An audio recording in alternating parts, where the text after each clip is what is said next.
ಯಾವುದೋ bad news ಅಂತೆ, ಬ್ಯಾಡ್ ಲಕ್ನಂತೆ. ದರ್ಶನ್ ರವರು ಜೈಲಿಗೆ ಹೋದ ನಂತರ ವಿಜಯಲಕ್ಷ್ಮಿ ಅವರು ತುಂಬ ಕುಗ್ಗಿದ್ದಾರೆ ಹಾಗೂ ಪವಿತ್ರ ಗೌಡರವರಿಗೆ ಇಡೀ ಶಾಪವನ್ನು ಹಾಕುತ್ತಾ ಬೆಂಡೆತ್ತಿದ್ದಾರೆ. ಜೈಲಿಗೆ ಹೋದ ವಿಜಯಲಕ್ಷ್ಮಿ ಅವರು ಪತಿಯನ್ನು ನೋಡಲು ಹೋದ ವಿಜಯಲಕ್ಷ್ಮಿ ಅವರು ಅಲ್ಲಿ ಕಂಡ ಪವಿತ್ರ ಗೌಡರನ್ನು ಕಂಡು ಮಖವನ್ನು ತಿರುಗಿಸಿಕೊಂಡು ಇತ್ತ ಬಂದಿದ್ದಾರೆ. ಆದರೆ ಪವಿತ್ರ ಗೌಡರವರು ತಲೆ ತಗ್ಗಿಸಿ ಇತ್ತ ಬಂದಿದ್ದಾರೆ.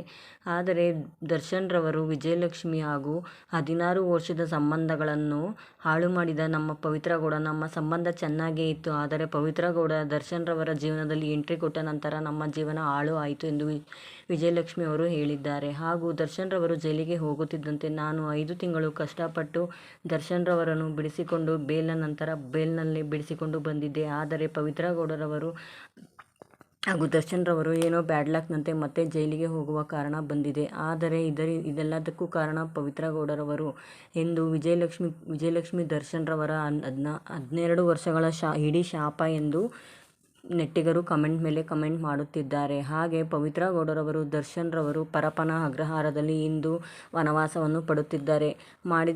ಮಾಡಿದ ಪಾಪ ಆಡಿದವರ ಬಾಯಲ್ಲಿ ಎಂದು ನೆಟ್ಟಿಗರು ಕಮೆಂಟ್ ಮಾಡುತ್ತಿದ್ದಾರೆ. ಆದರೆ ಪವಿತ್ರಗಾಗಿ ಮಾಡಿದ ತಪ್ಪು ದರ್ಶನ್ ರವರು ಈಗ ಮಕ್ಕಳೆಲ್ಲ ಶಿಕ್ಷೆ ಅನುಭವಿಸುವಂತಾಗಿದೆ.